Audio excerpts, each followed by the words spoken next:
waaw kon mboolem adduna bi janoog ñun kii ñu janool nii muy monsieur le maire bu Djirnda monsieur Badara Diome di taalibe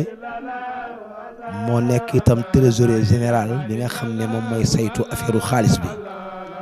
moom itam bi nga xamee ne liggéey bi door na bis xalifa bi ñëwee mu teg ci table bi 1 million waaye gis ngeen tam indi otoom itam muy roñ ciment bi moom lañ janool tey waaye conseil départemental itam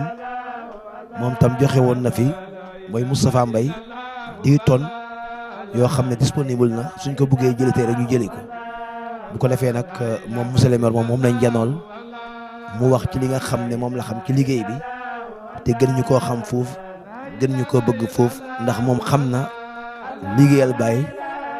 ni mu ko jëriñ bisimilah monsieur le maire.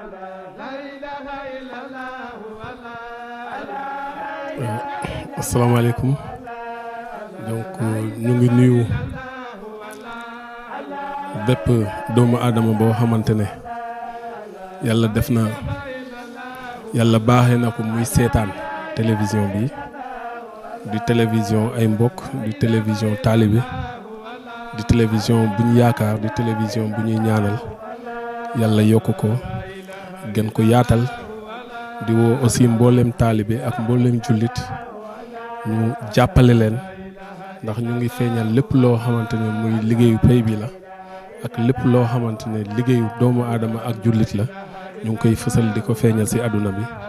ñu ngi leen di nuyu di leen sant di leen ñaanal yàlla di wax ne tey ñu ngi fii ci Foundiougne toog ak suñuy kilifa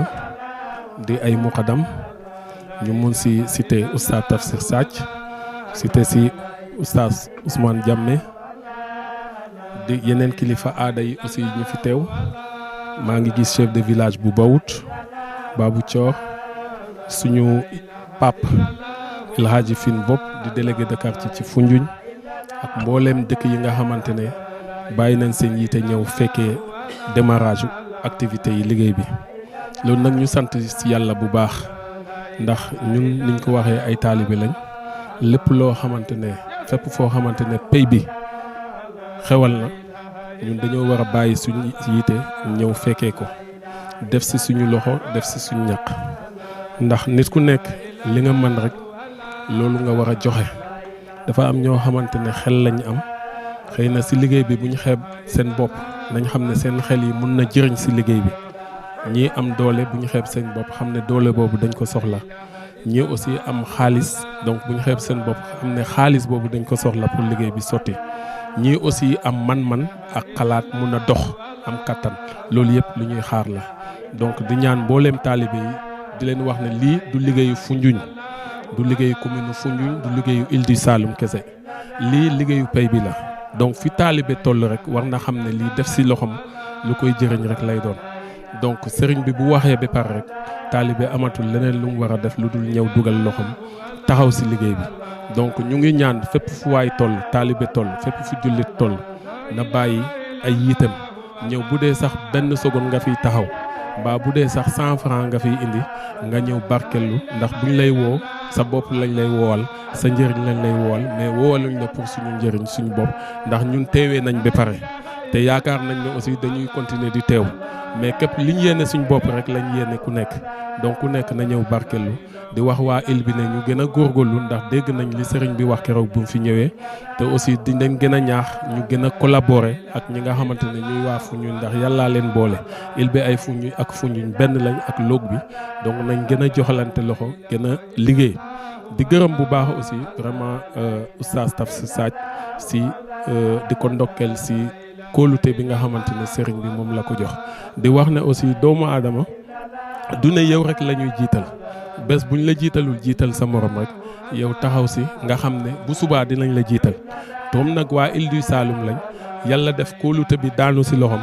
ñun suñu réussite am suñu réussite la échec am suñu échec la donc ñun ñëpp nañ bañ loolu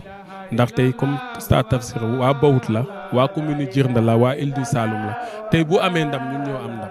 liggéey bi bu gaawee ndamam la mais liggéey bi bu gaawul aussi xëy na deful dara mais bu boobaa du ndam donc nañ fexe mu am ndam ndax bu amee ndam ñu am ndam te aussi ñu ngi gërëm waa Foundiougne yëpp ci seen taxawaay oustaz Ousmane Diamé depuis bu yëf yi xewee ba léegi moom ak oustaz Tamsir dañuy collaborer di waxtaan di échanger te loolu def na vraiment ñun lu ñuy rafetlu la ndax confiance lañu am si ñoom bu ñu gisee ni ñuy doxalee ñoom ñaar ñun dañuy gën a bëgg gën a am confiance ne liggéey bi dina jëm kanam donc ñu ngi ñaan vraiment ñi nga xamante ne ñoo bokk yëf yëpp mooy mbooleem taalibe yi mbooleem kilifa diine yi ku nekk daal nga ñëw dugal ci sa loxo ñu nekk ci diaspora bi buñ déggee lii xam ne def nañ leen appel ñi nga xam ne ñu ngi Sénégal buñ déggee lii nañ xam ne def nañ leen appel nañ ñëw ndax bëgguñu liggéey bi taxaw ndax sëriñ bi nu mu ko bëggee mooy yaakaar na ne day gaaw kon comme yaakaar na ne day gaaw ñun ñëpp nañ ci dugal suñu loxo di ndokkal aussi suñu sëriñ Baye Adi ndax liggéey bi ci loxom la ko sëriñ bi njëkk a teg moom mu wàccee ko ci oustaz Tamsir ñu ngi koy ñaanal yàlla mottal liggéey bi ñu ngi ñaanalaat télévision bi vraiment yàlla naatal ko yàlla yëkkati ko di leen ndokkeel di rafetlu seen liggéey bu rafet di leen wax ne am nañ ci yéen yaakaar yal na yàlla mottal yaakaar asalaamaaleykum wa rahmatullah